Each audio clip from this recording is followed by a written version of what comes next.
وبرکاتہ الحمدللہ رب العالمین والعاقبۃ للمتقین والصلاة والسلام علی رسولہ الکریم فاعوذ باللہ من الشیطان الرجیم بسم اللہ الرحمن الرحیم لقد کان لکم فی رسول اللہ اسوۃ حسنہ۔ محترم حضرات، یہ سیرت رسول اکرم صلی اللہ علیہ وسلم پر سلسلے وار پروگرام چل رہا ہے اور آج اس کا 105 نمبر سیریل ہے۔ ہم ذکر کر رہے ہیں اللہ کے رسول صلی اللہ علیہ وسلم کی ان احادیث کا جو آپ نے اپنی امت کو اطلاع دی ہے کہ آنے والے دنوں میں کیا ہونا ہے، اور اس میں اگر ہم بچ سکتے ہیں تو بچنے کی شکل کیا ہے، اس پر ہم گفتگو کر رہے ہیں۔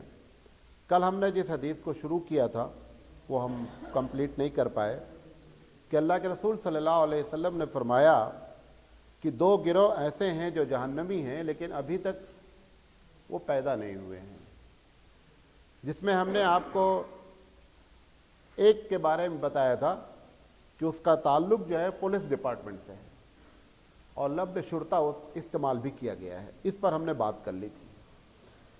پھر دوسرا گروہ آپ نے فرمایا کہ عورتوں کے بارے میں کہ عورتیں ہوں گی اور ننگی ہوں گی، کپڑے پہنے ہوں گی اور ننگی ہوں گی۔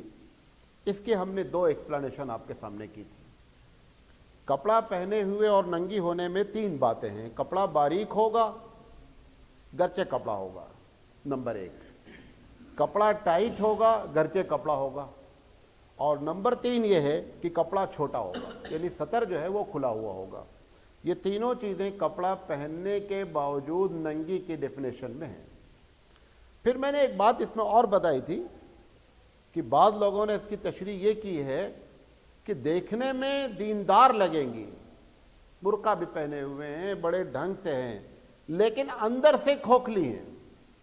جیسے میں نے آپ کو مثال دی تھی کہ کالج کی لڑکیاں ادھر سے گزرتی ہیں، برقع پہنے رہتی ہیں اور چوراہے پہ کھڑے ہو کر کے لڑکوں سے بات کرتی ہیں۔ تو یہ کیا ہے کہ کپڑا بھی پہنے ہوئے ہیں، دیکھنے میں بھی دیندار ہیں، اور کیا ہے تقوی سے خالی ہیں، لہذا اس کی بنیاد پر بیان کیا گیا کہ یہ جو ہے کپڑا پہنے ہوں گی اور ننگی ہوں گی۔ اس کے بعد آپ نے فرمایا کہ یہ عورتیں ممیلاتن مائلاتن، 2 لفظ استعمال کیا ہے۔ ایک تو یہ کہ مائل کرنے والیاں ہوں گی اور مائل ہونے والیاں ہوں گی۔ قرآن مجید نے جہاں پر چور کی سزا بیان کی ہے وہاں پر چور کو میل کو پہلے کہا ہے، نہیں سمجھے؟ چوری جو ہوتی ہے دنیا میں اس میں جو میل ہے یعنی مرد ہے وہ زیادہ چوری کرتا ہے بنسبت عورت کے۔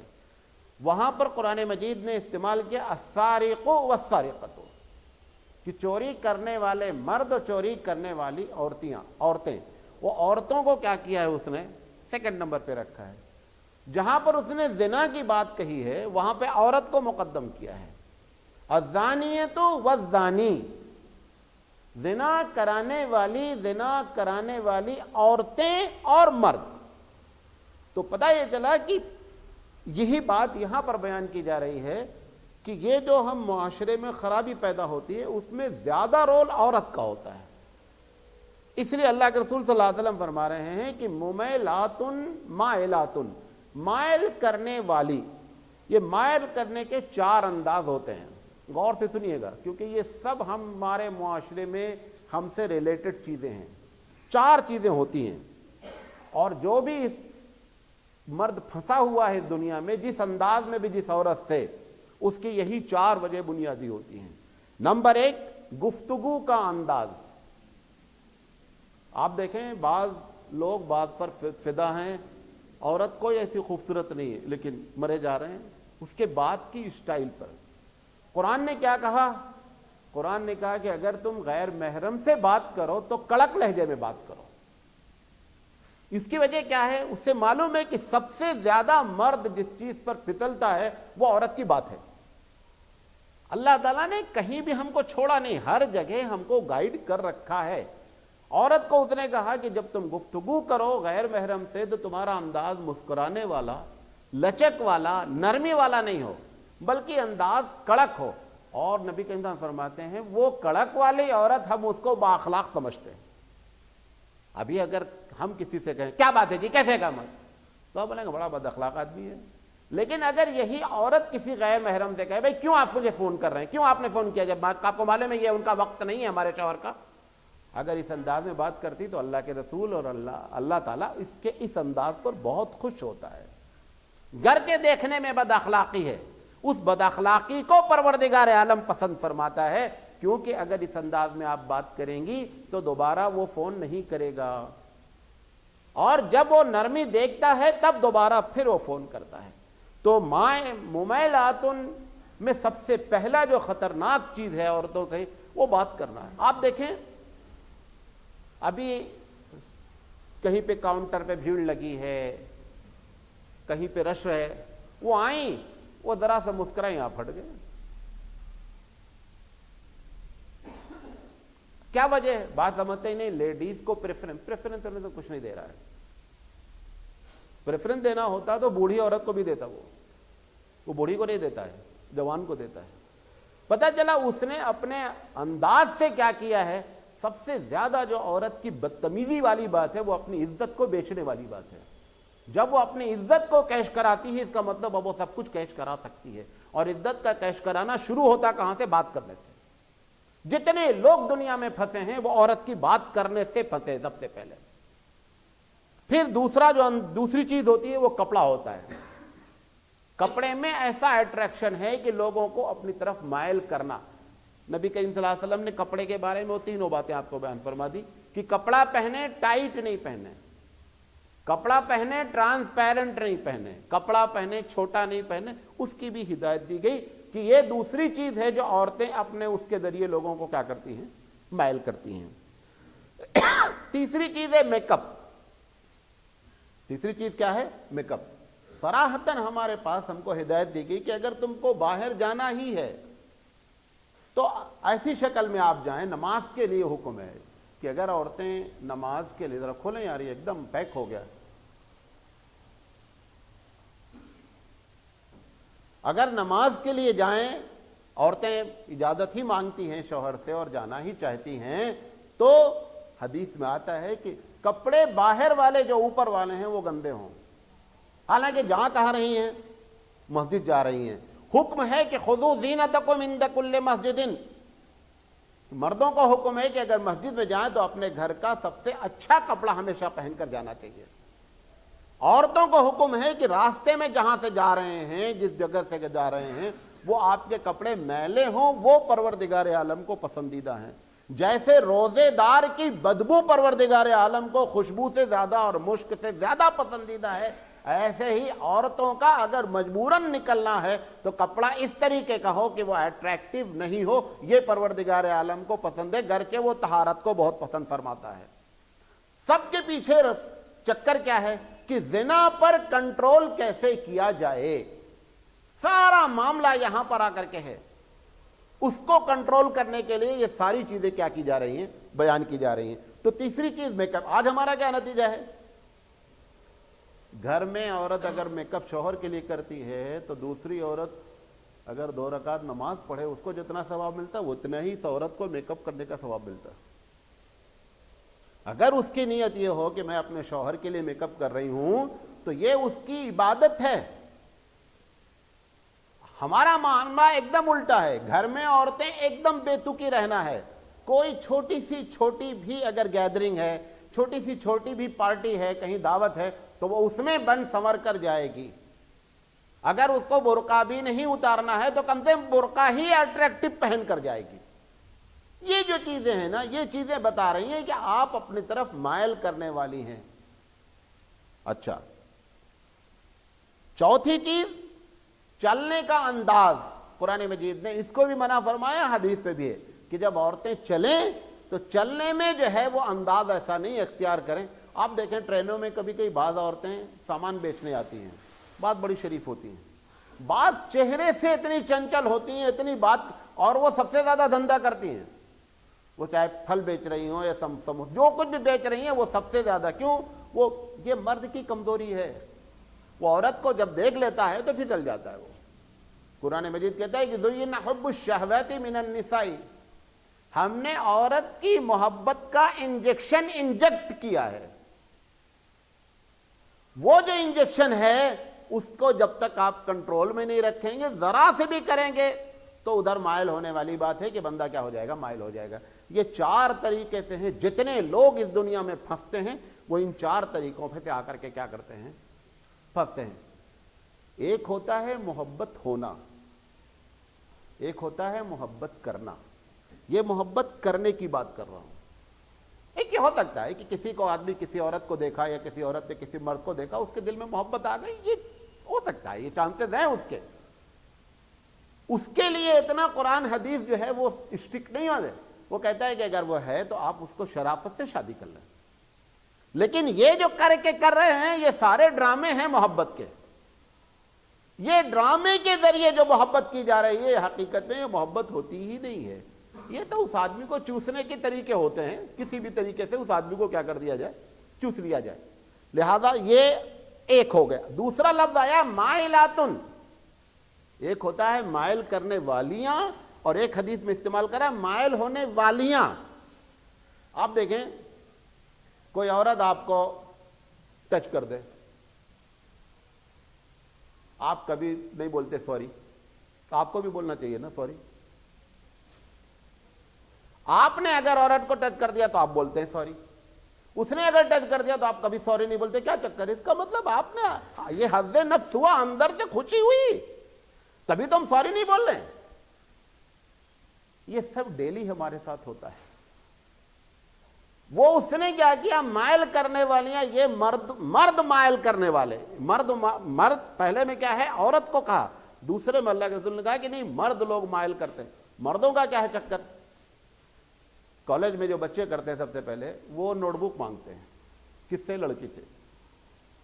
اس پورے اسکول میں پورے کلاس میں اسی کا نوٹ بک تیار ہے، کسی کا نوٹ بک نہیں تیار ہے. وہ نوٹ بک نہیں مانگ رہا ہے، وہ نوٹ بک مانگ کر کے یہ دیکھنا چاہتا ہے کہ یہ چاول کچا ہے یا پکا ہے. وہاں سے بات شروع ہوتی. اگر وہ پہلے دن، معلوم آپ کو یہ ایک بہت بڑا ٹاپک ہے کہ پوری دنیا کو پروردگار عالم نے بیلنسڈ وے میں پیدا کیا ہے. بیلنس. مثال کے طور پر ہم عورت کے مقابلے میں بڑی طاقت رکھتے ہیں. عورت ہمارے سامنے ایک عورت کچھ کوئی حیثیت نہیں رکھتی. اگر ہم ایک ہاتھ کھینچ کے مار دیں تو کنارے ہو جائے گی. اتنی پاور ہم کو اللہ نے دیا. اس کی آنکھ میں اور اس کے جملے میں کیا پاور ہے. اگر ایک مرتبہ شریف عورت ہے وہ اس مرد سے کہے، اس بچے سے، کہ کیا تم کو شرم نہیں آتی مجھ سے نوٹ بک مانگتے ہوئے، کبھی زندگی میں وہ نوٹ بک نہیں مانگ سکتا. اس کے سارے پاور ہونے کے باوجود بھی وہ ختم ہو جائے گا. کیوں؟ کیونکہ رب نے اس کی آواز میں اور اس کی آنکھ میں وہ پاور دیا ہے کہ جو مردوں کے ہاتھوں میں پاور نہیں ہوتا. یہ رب کا بیلنسڈ سسٹم ہے جس نے اس کو دنیا کو بیلنس کر رکھا ہے. کوئی بھی لڑکی پر کوئی ہاتھ اٹھا نہیں سکتا اگر لڑکی پہلے دن سے اسٹک ہو. ہوتا یہ ہے کہ لوز ہوتی ہے. وہ جب وہ لوز ہوتی ہے تب ساری باتیں آگے بڑھتی ہیں. تو مائل کرنے والے جب مرد ہیں تو وہ اس طریقے سے مائل کرتے ہیں، پھر وہ نوٹ بک سے پھر پوری بک لکھی جاتی بعد میں جا کر. تو یہ معاملہ ہے. لہذا اگر اللہ تعالیٰ نے کوئی لڑکی چاہے، ہم تو پڑھاتے رہتے تھے وہاں، کبھی کوئی لڑکی شکایت، ہم نے کہا کسی لڑکے کے اندر دم ہی نہیں ہے. صرف ایک مرتبہ لڑکی یہ کہہ دے لڑکے سے بہیو یور سیلف، زبان سنبھال کے بات کیجئے گا، وہ پوری زندگی تم سے بات نہیں کرے گا وہ بندہ. وہ جب نہیں ابھی تو تیار نہیں ہے نوٹ، کل میں آپ کو تیار کر کے دے دوں گی، وہاں سے بات شروع ہوتی ہے. وہاں پر بھی سب سے پہلی جو بات بتائی کہ آواز کا لہجہ بدلا جاتا ہے. سب سے پہلا جہاں سے مرد پھسلتا ہے وہ سب سے پہلا آواز کا لہجہ بدلا جاتا ہے، اور وہاں سے معاملہ کیا ہوتا ہے، وہ خراب ہونا شروع ہوتا ہے. بہرحال یہ عورتوں کا کوئی ایکسکیوز نہیں کہ اللہ قبول کرے گا. اللہ کہے گا میں نے تمہاری آواز میں، تمہاری آنکھ میں وہ پاور دیا تھا کہ اگر تم کو استعمال کرتی تو کوئی مرد کی ہمت نہیں تھی کہ تم کو اپنی طرف مائل کرتا. یہ بات اللہ کے رسول صلی اللہ علیہ وسلم فرما رہے ہیں. پھر آپ فرما رہے ہیں کہ وہ زمانہ ایسا بھی آئے گا. ایک فرمایا کہ کپڑا پہنے ہوں گی ننگی ہوں گی. دوسرا کیا بتایا، مائل کرنے والی ہوں گی، مائل ہونے والی ہوں گی. تیسری بات آپ نے فرمایا کہ ان کے سروں پہ جو بال ہوں گے وہ جوڑا جو بنائیں گی وہ بڑا اونچا اونچا بنائیں گی. آپ کو معلوم ہے ہندوستان میں بہت کم ہے ابھی پورے خلیج ممالک میں یہ ایک بہت بڑا خبط ہے عورتوں کا کہ کس کا کتنا. آپ اگر وہ برقع ڈالے ہوئے ہے کبھی کبھی یہی نہیں پتہ چلتا کہ اس کا منہ ادھر ہے یا ادھر ہے. وہ اتنا بڑا سر بنائے رہتی ہے کہ یہی نہیں معلوم ہوتا کہ اس کا سر کدھر ہے. حالانکہ صراحتاً اللہ کے رسول صلی اللہ علیہ وسلم دیکھیں 2 طریقے سے وہ جوڑے بنائے جاتے ہیں, دونوں غور سے سن لیں. کنٹرول آپ کو کرنا ہے, بناتی وہ ہیں. گناہ آپ کو بھی ملنا ہے لیکن آپ کو معلوم ہونا چاہیے. کیا کرتی ہیں, بالوں کو لپیٹ کر کے اکٹھا کر دیتی ہے, وہ بال کیا ہوتا ہے بڑا ہو جاتا ہے. یہ بھی ناجائز ہے, یہ ناجائز ہے, حرام نہیں ہے. دوسرا کیا کرتی ہیں کہ بالوں میں بال آرٹیفیشل جوڑ دیا جاتا ہے اور جوڑ کر کے اس کو اوپر لا کر کے جوڑا بنایا جاتا ہے, یہ حرام ہے. پہلا والا جو کیا ہے وہ ناجائز ہے. یہ آرٹیفیشل بال جوڑ کر کے جو بال بنایا جا رہا ہے یہ کیا ہے, یہ حرام ہے. اسی کی طرف اللہ کے رسول فرما رہے ہیں کہ ان کے سر ایسے ہوں گے جیسے اونٹ کے کوہان ہوتے ہیں. پورا پکچر جو ہے نا خلیجی ممالک میں, گلف میں یہ سین نظر آتی ہے کہ یہ ہوتا رہتا ہے. لہذا اس سے ہم کو پرہیز کرنا چاہیے.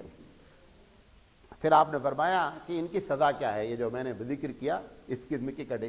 آپ نے فرمایا لا يدخلن الجنہ, کبھی زندگی میں جنت میں داخل نہیں ہوں گی. 2 وجہ جنت میں نہیں داخل ہونے کی.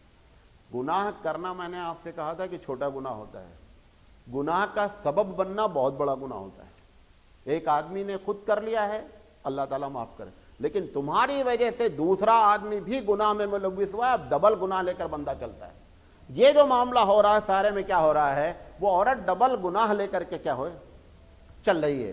لہذا اللہ کے رسول فرمایا کہ لا يدخلن الجنہ, یہ جنت میں داخل نہیں ہوگی. پھر آپ نے فرمایا جنت میں داخل ہونا تو درکنار ہے, جنت کی خوشبو بھی نہیں سونگھے گی.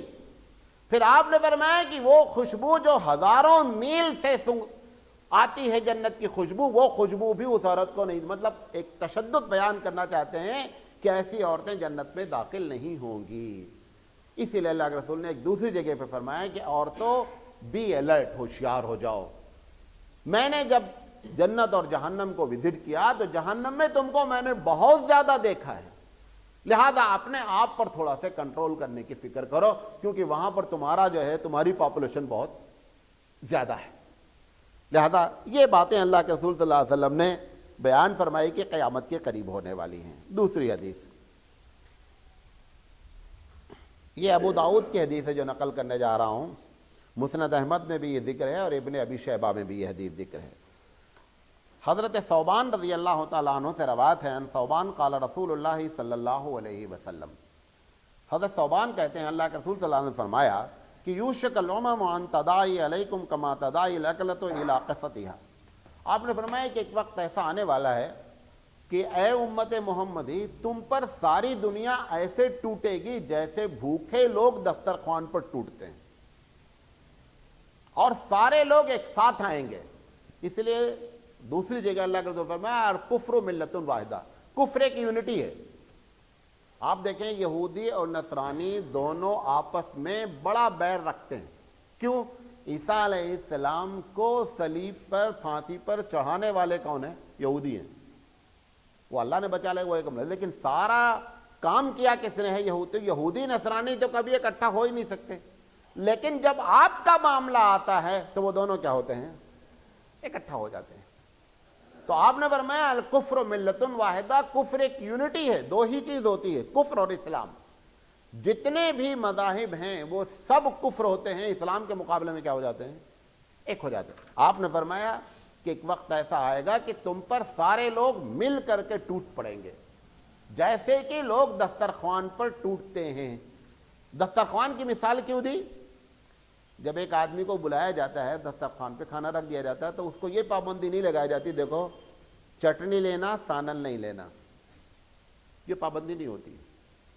آپ نے جب دسترخوان پہ بٹھال دیا, اس کا دیگ بوٹی چاہے گا تو 1 لے گا, 5 چاہے گا تو 5. آپ بھلے بعد میں بولتے رہے بڑا بکواس آدمی ہے, اخلاق نہیں ہے, پورا کونڈا الٹنا چاہے الٹ لے گا, آپ اس کو منع نہیں کر سکتے کیونکہ آپ نے دسترخوان پہ رکھ کر کے بلا دیا. مطلب اللہ کے رسول نے مثال جو دی کہ جب وہ آئیں گے تو یہ نہیں دیکھیں گے کہ اس میں بچہ مارا جا رہا ہے, کہ اس میں عورت ماری جا رہی ہے, کہ اس میں بوڑھا مارا جا رہا, وہ سب کا صفایا کریں گے.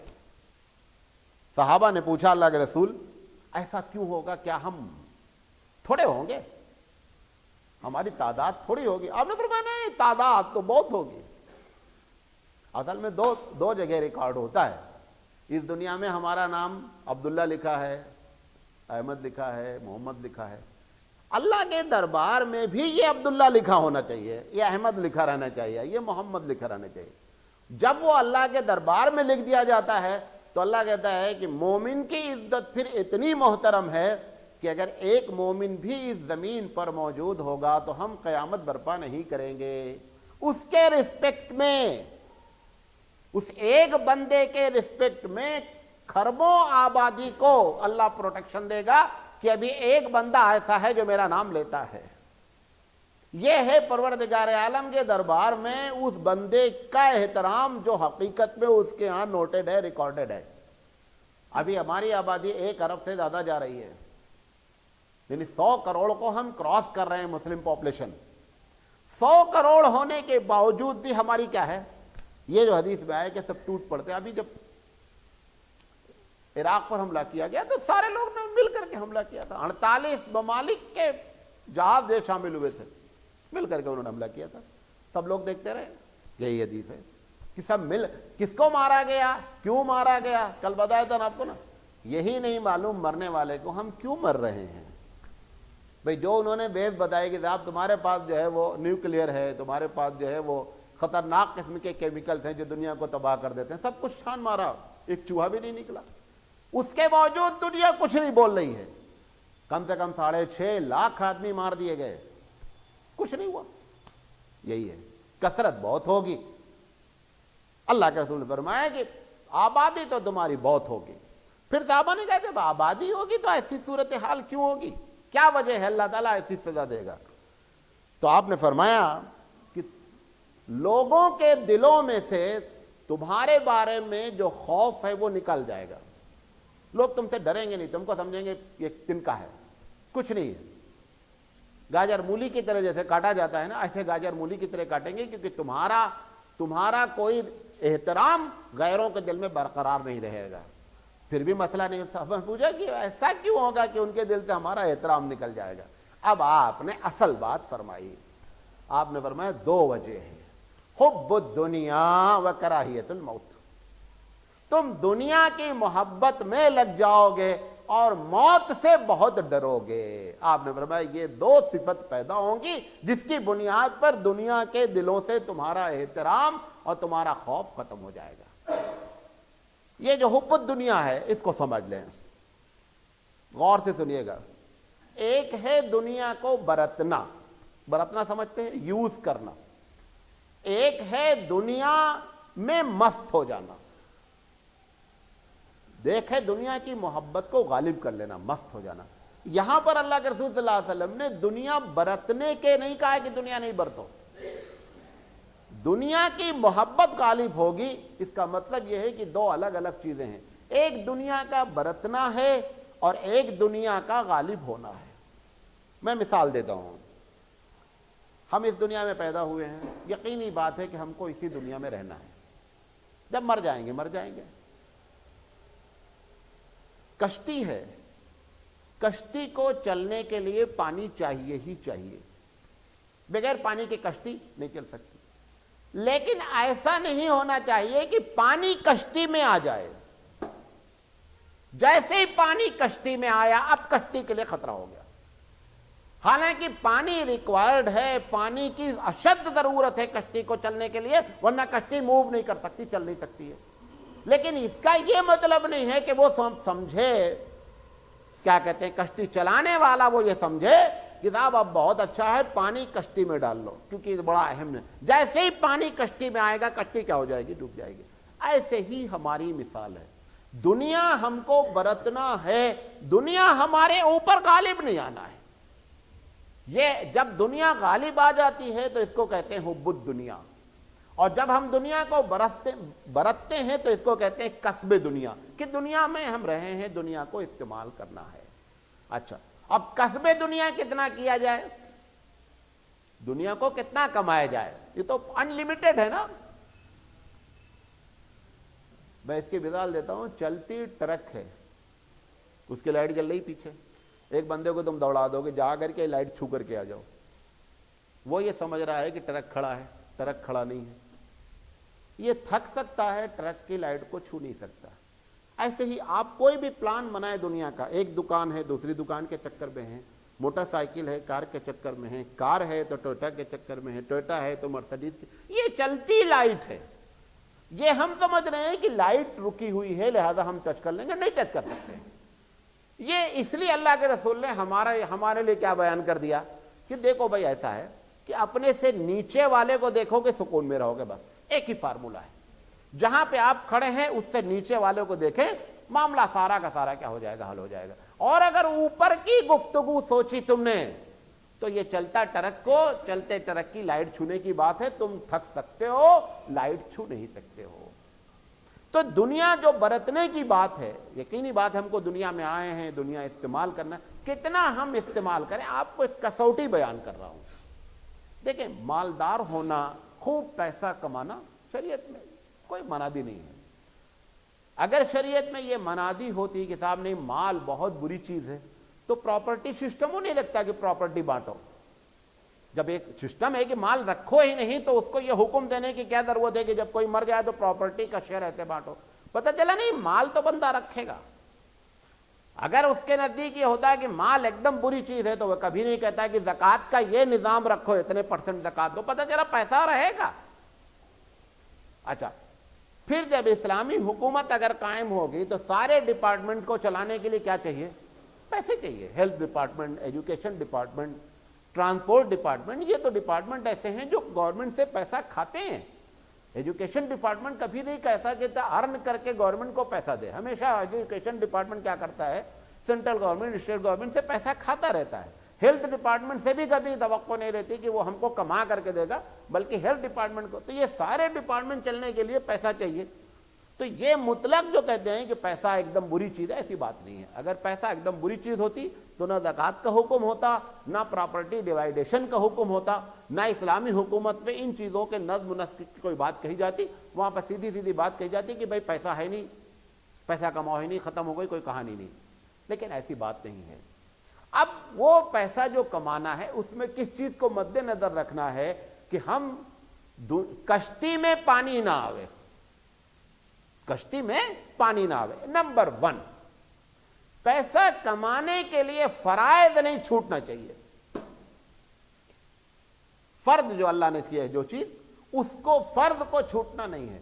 دکان بہت اچھی چل رہی ہے، نماز کا ٹائم ہو رہا ہے، نماز جا رہی ہے، اب یہ جو ہے یہ پانی کشتی میں آ رہا ہے، یہ اب ڈوبنے کے چانسز پیدا ہونے شروع۔ تو سب سے پہلا کرائیٹیریا کیا ہے؟ پیسہ جتنا چاہو کماؤ، فرض میں کوتاہی نہیں ہونی چاہیے۔ جتنے بھی فرائض ہیں سارے فرائض ادا ہوتے رہیں، پیسہ جتنا بھی آئے بہت اچھی چیز ہے، کیونکہ جب ہم آئے گا پیسہ تبھی زکوٰۃ دیں گے، تبھی مسائل مسلمانوں کے حل ہوں گے، تبھی اسلامی حکومتیں برپا ہوں گی۔ نمبر 2، جو ذریعہ ہے وہ حرام نہیں ہو۔ جو کما رہے ہیں جس طریقے سے، اس کو پہلے چیک کرنا ہے اسلامک تھرمامیٹر پہ کہ یہ جو طریقہ ہے، یہ جو پیسہ آنے کا جو سسٹم ہے، یہ سسٹم صحیح ہے یا نہیں صحیح ہے۔ یہ 2 بنیادی چیزیں ہیں۔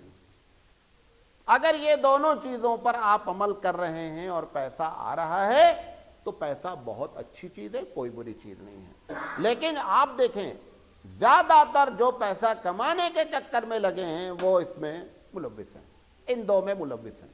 اس سے کوئی بحث نہیں۔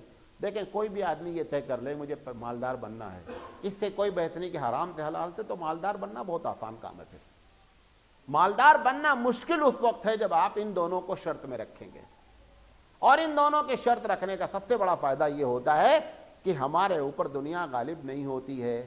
اللہ کے رسول نے جو بات بیان فرمائی وہ بیان فرمائی کہ تمہارے اوپر حملے ہوں گے، تم کو لوگ دسترخوان کی طرح صاف کر جائیں گے۔ بنیاد کیا ہوگی؟ حب الدنیا، دنیا کی محبت۔ تو دنیا برتنا الگ چیز ہے، دنیا کی محبت ہونا الگ۔ مفتی شفیع علیہ رحمہ نے ایک اور مثال دی ہے۔ انہوں نے کہا کہ گھر میں ٹوائلٹ بنایا جاتا ہے، کبھی کبھی ایسا بھی ہوتا ہے کہ ٹوائلٹ پہ بڑا اچھا خاصا خرچ آتا ہے۔ اب ایک بندہ سوچ رہا ہے کہ ٹوائلٹ پہ تو ہم نے لاکھوں روپے خرچہ کیے، لہذا بیڈ جا کر کے ٹوائلٹ میں لگا دیں گے۔ ٹوائلٹ گھر کی ضرورت ہے، مقصد نہیں ہے۔ ضرورت ہے ہماری ٹوائلٹ، لیکن اس کا یہ مطلب نہیں ہے کہ ٹوائلٹ میں ہم جا کر کے بیڈ روم لگا دیں گے۔ ضرورت دنیا ہے، مقصد نہیں ہے مسلمان کی۔ مقصد ہماری آخرت ہے۔ ہر وہ کام کرتے رہنا ہے دنیا کے ذریعے کہ ہم کو آخرت اس کے ذریعے کا ارن ہونی چاہیے ہر حال میں۔ صحابہ میں جو سب سے بڑی بات تھی جو اللہ کے رسول صلی اللہ علیہ وسلم نے فرمایا کہ ان الدنیا مزرع الآخرہ، کہ دنیا آخرت کی کھیتی ہے، کیونکہ اگر ہم دنیا میں عمل نہیں کریں گے تو آخرت کہاں سے ملے گی ہم کو؟ آخرت مل ہی نہیں سکتی۔ آخرت کہاں سے ملنی ہے؟ اسی دنیا سے کما کر کے ہی آخرت۔ اسی دنیا سے جہنم بھی کمائی جاتی ہے، اسی دنیا سے جنت بھی کمائی جاتی ہے۔ تو جنت کمانے کا جتنا بھی ذریعہ ہے اس میں دو چیزیں اگر آپ استعمال کریں گے تو انشاءاللہ معاملہ بن جائے گا۔ تو کبھی بھی دنیا کو مطلقاً برا نہیں کہیں، بہت اٹریکٹیو اللہ نے بنائی ہے اس کو، ہوشیاری سے اس کے ساتھ چلنا ہے۔ کانٹے بھی ہیں، پھول بھی ہیں۔ گلاب توڑنے کے لیے اپنے آپ کو بچانا ہے کہ کانٹے میں ہاتھ جو ہے چبھنے نہ پاویں۔ گلاب کی خوبصورتی اپنی جگہ کانٹے کے ساتھ ہے۔ ایسا نہیں ہے کہ گلاب بھی کھلے گا اور کانٹے نہیں ہوں گے، کانٹے ہوں گے۔ لہذا دنیا کو برتنا ہے اس طریقے سے کہ کانٹے چبھنے نہیں پائیں، تو معاملہ ہمارا بن سکتا ہے۔ دوسری چیز آپ نے جو بیان فرمائی، آپ نے فرمایا کراہیت الموت، موت سے ڈر۔ حقیقت میں کیا ہے؟ یہ دونوں ایک ہی چیز ہے۔ موت سے بندہ ڈرتا کیوں ہے؟ جب دنیا میں لگ جاتا، جب دنیا میں لگ جاتا ہے تبھی اس کو موت سے کیا ہوتا ہے؟ کیونکہ فائل کمپلیٹ نہیں ہو رہی ہے۔ جو ہم نے پلاننگ کر رکھی دنیا کی، وہ پلاننگ کمپلیٹ ہو ہی نہیں پاتی ہے، کیونکہ ہم چلتے ٹرک کی لائٹ چھونے کے چکر میں لگے ہوئے ہیں۔ لہذا جب وہ پلاننگ کمپلیٹ نہیں ہوتی تو ہم کو موت سے کیا ہوتا ہے؟ خوف لگا رہتا ہے کہ موت جو ہے وہ نہیں آوے، کیونکہ اگر موت آ جائے گی تو ہماری یہ پلاننگ ہے، یہ پلاننگ ہے، ساری کی ساری کیا ہے؟ دھری رہ جائے گی۔ حالانکہ جس چیز سے آپ اور ہم ڈر رہے ہیں اس کا ٹائم پہلے سے، وہ تو ٹائمر ہے۔ جیسے آپ الارم لگاتے 5 بجے کا، آپ کتنا بھی چاہیں کہ 5 بجے گھڑی الارم نہیں بجائے، نہیں ہم کو نیند بہت آ رہی، اس کو 5 بجے بجانا الارم، کیونکہ آپ نے اس کا 5 بجے کا ٹائم کیا کر دیا ہے؟ سیٹ کر دیا ہے۔ آپ تمنا کیا کریں کہ 5 بجے الارم نہ بنے، آپ کی تمنا آپ کے دل میں رہے گی، گھڑی الارم بجائے گی۔ ایسے ہی ہمارا معاملہ ہے، ہماری موت کا الارم اور ٹائمر فکس کر دیا ہے پروردگار عالم میں، کب؟ پیدا ہوتے ہی۔ تو آپ اور ہم تمنا کر سکتے ہیں، موت سے گھبرا سکتے ہیں، موت کو ٹال نہیں سکتے ہیں۔ لہذا جب یہ بات اچھی طرح معلوم ہے کہ موت ٹالی نہیں جا سکتی تو اس پہ گھبرانے کی ضرورت کیا ہے؟ بندہ گھبراتا کیوں ہے؟ کہ معلوم نہیں موت کے بعد کیا ہونا ہے ہمارے ساتھ۔ سارا خوف تو اس کا ہے نا۔ وہ خوف کیوں ہے؟ کیونکہ دنیا میں ویست ہے۔ اگر دنیا اس کے اوپر غالب نہیں ہو تو وہ مرنے کے لیے تیار ہوتا ہے۔ میں نے آپ کو مثال دی تھی، حضرت فاطمہ کو اللہ کے رسول نے موت سے تھوڑی دیر پہلے بلایا، بعض روایت میں کچھ دن پہلے بلایا، اور بلا کر کے کان میں دھیرے سے دائنے کان میں کچھ کہا۔ وہ رونے لگی۔ جب ان کو روتے دیکھا، کیونکہ حضور حضرت فاطمہ کو بہت چاہتے تھے، فرماتے تھے ہمارے دل کا ٹکڑا ہے، یہ بہت چاہتے تھے۔ جب دیکھا رونے لگی بیٹی تو پھر بلایا کہ ادھر آؤ بیٹا، پھر بائیں کان میں دھیرے سے کچھ کہہ دیا۔ جب کہہ دیا تو بیٹی خوش ہو گئی، بات ختم ہو گئی، حضور کی وفات ہو گئی۔ حضرت عائشہ نے ایک دن پوچھا کہ فاطمہ ایک دن تم آئی تھی تو اللہ کے رسول نے تمہارے کان میں دھیرے سے کچھ کہا تو تم بڑی زور سے روئی، اور تھوڑی دیر کے بعد انہوں نے پھر تمہارے کان میں کہا تو تم نے بڑی خوش ہو گئی، کیا بات تھی بتا دیجئے۔ تو حضرت فاطمہ رضی اللہ تعالیٰ عنہ نے فرمایا کہ جب پہلی مرتبہ بلایا تو حضور نے بتایا کہ بیٹی اب میرا وقت مکمل ہو گیا، میں جانے والا ہوں۔ لہذا وہ اپنے باپ کی جدائی سوچ کر میں رونے لگی۔ تھوڑی دیر کے بعد جب دیکھا مجھے روتے ہوئے تو میرے ابو نے پھر مجھے بلایا، اور بلا کر کے کہا بیٹا رونے کی کیا بات ہے، سب سے پہلے تمہاری ملاقات مجھ سے ہوگی، میں خوش ہو گئی۔ اب اگر ہم ابھی آپ کے کان میں دھیرے سے کہہ دیں کہ 5 منٹ بعد مرنے والے ہو، آپ بتائیے کیا ہوگا؟ اگر ابھی ہمارے بارے میں کوئی کہہ دے کہ 5 منٹ کے بعد مولانا آپ کھڑا ہے پیچھے، ہماری روح فنا ہو جائے گی، ہم تو وہ اس سے زیادہ روئیں گے۔ اب حضرت فاطمہ اس پر ہنس رہی ہیں، کیوں؟ کیونکہ انہیں معلوم ہے کہ مرنے کے بعد ہمارا معاملہ اس سے زیادہ اچھا ہے۔ یہاں پہ تو ہم محنت کر رہے ہیں، چکی پیس رہے ہیں، پانی بھر کے لا رہے ہیں، شوہر کی خدمت کر رہے ہیں، کھانا پکا رہے ہیں، سارے مسائل ہیں، اور مرنے کے بعد حضور نے خوشخبری دے دی کہ سب سے پہلے تم مجھ سے ملاقات کرو گی۔ وہ خوش ہو گئی۔ دوسرا آدمی ہوتا تو اور ٹینشن میں آ جاتا، یہ دوسری مصیبت آ گئی، پہلی مصیبت سے بڑی مصیبت۔ لیکن ان کو اس بات کا علم تھا، ان کو اپنے اللہ پر بھروسہ تھا کہ میں جس سے ملنے جا رہی ہوں وہ میرا رب میرے ساتھ اچھا معاملہ کرے گا۔ یہ اسی وقت پیدا ہوگا جب دنیا کی محبت ہمارے اوپر غالب نہیں ہوگی، کشتی پانی پر چل رہی ہوگی، پانی کشتی میں نہیں ہوگا۔ اگر یہ کیفیت ہوگی تب اللہ کے رسول صلی اللہ علیہ وسلم کی جو بات ہے کہ یہ دونوں چیزیں امت میں آ جائیں گی تو تمہارے اوپر ایسے مسائل کھڑے ہو جائیں گے۔ یہ جو مسائل کھڑے ہیں دونوں چیزیں ہمارے لیے موجود ہیں۔ حضور صلی اللہ علیہ وسلم امت سے فقر پر نہیں گھبرائے کہ اس کو فاقہ ہو جائے گا، آپ گھبرائے کہ پیسہ آئے گا تو پرابلم کھڑی ہوگی۔